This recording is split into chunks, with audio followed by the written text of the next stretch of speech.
ಬಂದರೂ ಬದುಕಿದಾಗಲೇ ಜೀವನ ಕಲಿಸ್ಬೇಕು ಅಂತ ಏನಿಲ್ವಲ್ಲ. ನಮ್ಮಪ್ಪ ಹೋದ್ಮೇಲೆ ಕಲಿಸಿದ್ದಾರೆ ಅಷ್ಟೆ.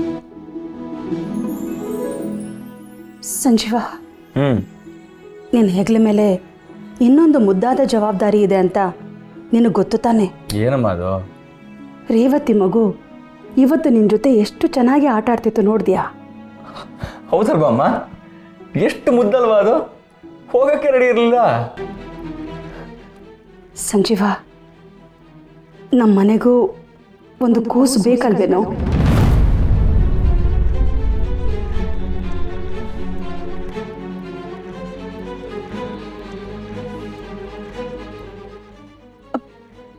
ಮದುವೆ ಆಗಿ 6 ತಿಂಗಳಾಯಿತು. ಅಲ್ಲಲ್ಲ, ನಾನು ಲೆಕ್ಕ ಇಟ್ಕೊಂಡು ಮಾತಾಡ್ತಾ ಇದ್ದೀನಿ ಅಂತ ನೀನು ಅಂದ್ಕೋಬೇಡವೋ? ಅಮ್ಮ ನೋಡು, ನಾನು ಅದಕ್ಕೆ ಹೇಳಿದ್ದು, ನೀನಾಗ ಅಂದ್ಕೋಬೇಡ. ಆದರೆ ನನಗೂ ಒಂದು ಆಸೆ ಇರುತ್ತಲ್ವೇನೋ, ಗಂಡ ಮತ್ತು ಮಗ ನೋವಿಗೆ ಮದ್ದಾದರೆ ಮೊಮ್ಮಗು ನೋವೇ ಇಲ್ದಂಗೆ ಮಾಡುತ್ತೆ ಕಣೋ. ಸಂಜೀವ, ನಮ್ಮ ಮನೆಗೊಂದು ಕೂಸು ಬೇಕು ಕಣೋ. ಅಮ್ಮ ಈಗಷ್ಟೇ ಮದುವೆ ಆಗಿದೆ. 6 ತಿಂಗಳಲ್ಲಿ ಒಂದೊಂದು ವಿಷಯ ಒಂದೊಂದು ಥರ ಕಾಣುತ್ತೆ. ದೀರ್ಘಕಾಲದ ಸಂಬಂಧದಲ್ಲಿ ಇದೇನೇನೂ ಅಲ್ಲ. ನಿನಗೆ ಗೊತ್ತಿಲ್ಲದೆ ಇರೋದು ಏನಿದೆಯಮ್ಮ? ಸದ್ಯಕ್ಕೆ ಮಗು ಬಗ್ಗೆ ಏನೂ ಯೋಚನೆ ಮಾಡಿಲ್ಲ. ಮತ್ತೆ ಅದ್ರ ಬಗ್ಗೆ ನೀನು ಯೋಚನೆ ಮಾಡಿದ್ರು ಯಾವಾಗ? ಸಂಜೀವ ಒಳ್ಳೆ ಮಗ, ಒಳ್ಳೆ ಮೇಷ್ಟ್ರು ಹೌದು. ಹಾಗೆ ಒಳ್ಳೆ ಗಂಡ, ಒಳ್ಳೆ ಅಪ್ಪ ಅಂತಲೂ ಆಗಲೇಬೇಕು ಅಲ್ವೇನೋ? ಅದಕ್ಕೊಂದು ಅರ್ಥ ಬರೋದು. ಅದಕ್ಕೇನೋ ಸಮಯ ಇದೆಯಮ್ಮ. ಆಯಿಂಟ್ಮೆಂಟ್ ತೊಗೊಂಡೋಗ್ತೀನಿ. ಸಂಜೀವ, ನಾನು ಹೇಳಿದ ಸ್ವಲ್ಪ ಯೋಚನೆ ಮಾಡು. ನಿನ್ನ ಆಸೆ ಅರ್ಥ ಆಗ್ತಿದೆ ಅಮ್ಮ. ನಿನ್ನ ಪ್ರಕಾರ 6 ತಿಂಗಳಾಯಿತು, ಆದರೆ ನನ್ನ ಪ್ರಕಾರ ಇನ್ನೂ ಇರೋದೇ 6 ತಿಂಗಳು.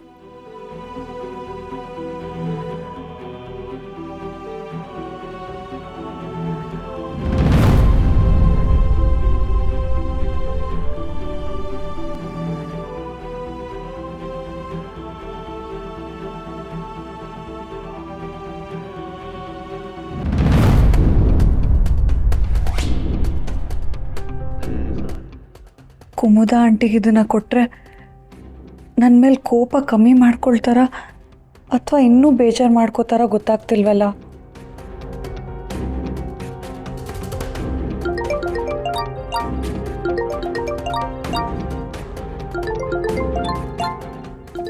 ಲಕ್ಷ್ಮಿ ಯಾಕೆ ನಂಗೆ ಕಾಲ್ ಮಾಡ್ತಿದ್ದಾಳೆ?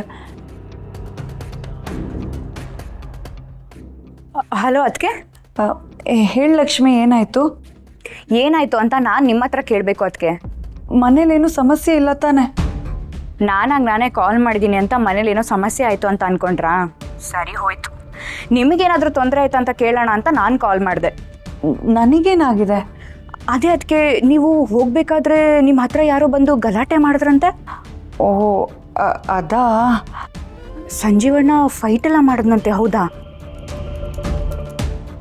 ಅಣ್ಣಂಗೆ ಅಷ್ಟು ಧೈರ್ಯ ಇದೆ ಅಂತಲೇ ನನಗೆ ಗೊತ್ತಿರಲಿಲ್ಲ. ಪ್ರೀತಿ ಏನೆಲ್ಲ ಮಾಡಿಸುತ್ತೆ ನೋಡಿ. ಅಣ್ಣಂಗೆ ನೀವಂದರೆ ಪ್ರಾಣ. ಅದಕ್ಕೆ ನಿಮಗೇನಾದರೂ ಸಣ್ಣ ಸಮಸ್ಯೆ ಆದರೂ ಅವನ ಪ್ರಾಣನೇ ಲೆಕ್ಕಿಸದೇ ಇರ್ತಾನೆ. ಅದಕ್ಕೆ ಅಣ್ಣಂಗೆ ಏನು ಸಮಸ್ಯೆ ಆಗಲಿಲ್ಲ ಅಲ್ವಾ? ಕೈಗೆ ಸಣ್ಣ ಪೆಟ್ಟಾಗಿದೆ, ಬಟ್ ನಥಿಂಗ್ ಸೀರಿಯಸ್ ಲಕ್ಷ್ಮಿ. ಸದ್ಯ ಸರಿ. ಅದಕ್ಕೆ ಅದನ್ನು ಕೇಳೋಣ ಅಂತಲೇ ನಾನು ನಿಮಗೆ ಕಾಲ್ ಮಾಡಿದೆ. ಅಣ್ಣಂಗೆ ಕಾಲ್ ಮಾಡಿದ್ದರೆ ಅವನೇನೂ ಸರಿಯಾಗಿ ಹೇಳ್ತಿರ್ಲಿಲ್ಲ. ಸರಿ, ನಾನು ಓದೋದಿದೆ, ಆಮೇಲೆ ಕಾಲ್ ಮಾಡ್ತೀನಿ. ನನಗೂ ನಿಮ್ಮ ತಮ್ಮಂಗೂ ಟೆಸ್ಟಲ್ಲಿ ಯಾರು ಮಾರ್ಕ್ಸ್ ಜಾಸ್ತಿ ತೆಗಿತಾರೆ ಅಂತ ಚಾಲೆಂಜ್ ಆಗಿದೆ. ಆದಿಗೆ ಈ ಥರ ಚಾಲೆಂಜ್ ಎಲ್ಲ ಹಾಕಿದ್ರೆ ಅವನೇ ಗೆಲ್ಲೋದು. ಅವನಿಗೆ ಸೋತ ಅಭ್ಯಾಸ ಇಲ್ವಲ್ಲ. ಓ, ಈ ಸಲ ಅಭ್ಯಾಸ ಮಾಡಿಸ್ತೀನಿ ಬಿಡಿ. ಏನದಕ್ಕೆ ನಂಬಿಕೆ ಇಲ್ವಾ? ಸರಿ ಸರಿ, ನೋಡೋಣ. ನೀನು ಹೋಗಿ ಓದ್ಕೋ. ಸರಿ ಅದಕ್ಕೆ, ಬಾಯ್ ಬಾಯ್.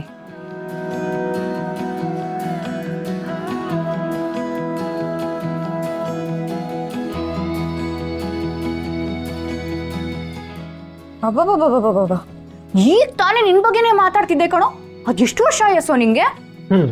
ನಿನ್ ಜೊತೆ ಅಲ್ಲದೆ ಎಷ್ಟು ವರ್ಷ ಸಿಕ್ಕರು ಖುಷಿನೇ. ಎಷ್ಟು ಚೆನ್ನಾಗಿ ಜೋಕ್ ಮಾಡ್ತೀಯ.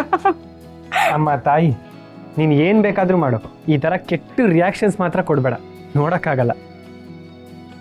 ಯಾರ ಜೊತೆ ಮಾತಾಡ್ತಿದ್ದೆ? ಅಯ್ಯೋ ಏನು ಟೈಮು. ಹಾ? ನಿನ್ನ ಹತ್ರ ನಿಂತ್ಕೊಂಡು ಮಾತಾಡೋಷ್ಟು ನನ್ನ ಹತ್ರ ಟೈಮ್ ಇಲ್ಲಪ್ಪ. ನಾನು ಲೈಬ್ರರಿಗೆ ಹೋಗಿ ಬುಕ್ಸ್ ತಗೊಂಡು ಓದಬೇಕು. ನೀನು ಉಂಡಾಡಿ ಗುಂಡ ಥರ ಹಿಂಗೆ ಓಡಾಡ್ಕೊಂಡು ಇದ್ಬಿಡು. ಏಯ್ ನಿಂತ್ಕೊಳ್ಳೆ. ಲೈಬ್ರರಿಗೆ ಹೋಗ್ತೀಯಾ? ಬುಕ್ಸ್ ತಂದು ಓದ್ತೀಯಾ? ಹೋಗೋ. ಈ ಚಾಲೆಂಜ್ ಎಲ್ಲ ಅದು ಹೆಂಗೆ ಗೆಲ್ತೀಯ ಅಂತ ನಾನು ನೋಡ್ತೀನಿ.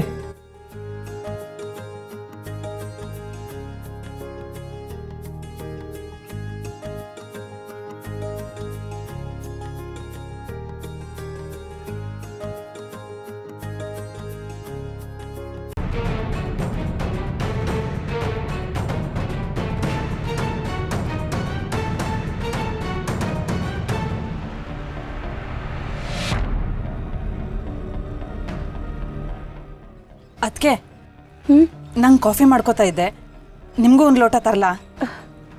ನನಗೆ ಬೇಡ ಕುಮುದ, ನೀನು ಮಾಡ್ಕೊ. ಯಾಕದಕ್ಕೆ ಸ್ವಲ್ಪ ಡಲ್ ಆಗಿರೋಂಗಿದೆ? ಹಾಗೇನೂ ಇಲ್ವಲ್ಲ.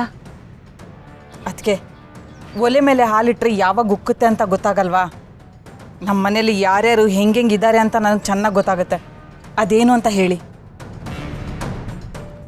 ಸಂಜೀವನ್ ಬಗ್ಗೆ ಯೋಚನೆನಾ? ಬೇಕು ಅಂತ ಕೇಳಿಸ್ಕೊಂಡಿದ್ದೆಲ್ಲ ಅದಕ್ಕೆ ಈ ಕಡೆ ಬಂದೆ, ನಿಮ್ಮ ಮಾತುಗಳು ನನ್ನ ಕಿವಿಗೆ ಬಿತ್ತು, ಕ್ಷಮಿಸ್ಬಿಡಿ. ಇದರಲ್ಲಿ ಮುಚ್ಚಿಡೋ ಅಂಥದ್ದು ಏನೂ ಇಲ್ಲ ಬಿಡು ಕುಮುದ. ಅನ್ಸಿದ್ದನ್ನು ಹೇಳಲ್ಲ ಅದಕ್ಕೆ. ಏನು? ಇವತ್ತು ನಮ್ಮ ಸಂಜೀವ ಆಡಿರೋ ಮಾತುಗಳು ಯಾಕೋ ಅವನ ಮಾತು ಅಂತ ಅನ್ನಿಸ್ತಿಲ್ಲ ನನಗೆ. ಏನು ಹಾಗಂದ್ರೆ? ಅಲ್ಲ ಅದಕ್ಕೆ, ನಮ್ಮ ಸಂಜೀವ ಯಾವತ್ತಾದರೂ ನಿಮ್ಮ ಮಾತಿಗೆ ಒಂದೇಟಿಗೆ ಮುರಿದಂಗೆ ಮಾತಾಡಿದಾನ? ನೀವು ಓಡು ಅಂತ ಹೇಳಿದ್ರೆ ಓಡಿದ್ಮೇಲೆ ಎಲ್ಲಿಗೆ ಅಂತ ಕೇಳೋ ಮಗ ಅವನು. ಅಂಥದ್ರಲ್ಲಿ ನೀವು ಇಷ್ಟು ಕೇಳ್ಕೊಂಡ್ರು ಹಾಗೆಲ್ಲ ಏನೂ ಇಲ್ಲ ಕುಮುದ. ಈಗೇನು ಅವ್ನು ಚಿಕ್ಕ ಹುಡುಗನ? ಅವನದೇ ಆದಂತಹ ಜವಾಬ್ದಾರಿಗಳಿರ್ತವೆ, ಅವನದೇ ಆದಂತಹ ತೀರ್ಮಾನಗಳಿರ್ತವೆ. ಯಾಕೋ ಅದಕ್ಕೆ ನಮ್ಮ ಸಂಜೀವನ ಮನಸ್ಸಲ್ಲೇ ಒಂದು ಮಾತಲ್ಲೇ ಒಂದು ಅಂತ ಅನ್ನಿಸ್ತಿದೆ. ಅನ್ಸದನ್ನ ಹೇಳಿದೆ, ತಪ್ಪು ತಿಳ್ಕೊಬೇಡಿ. ಅದಕ್ಕೆ ನಿಮಗೂ ಕಾಫಿ ಮಾಡ್ತೀನಿ, ಸ್ವಲ್ಪ ಕುಡೀರಿ.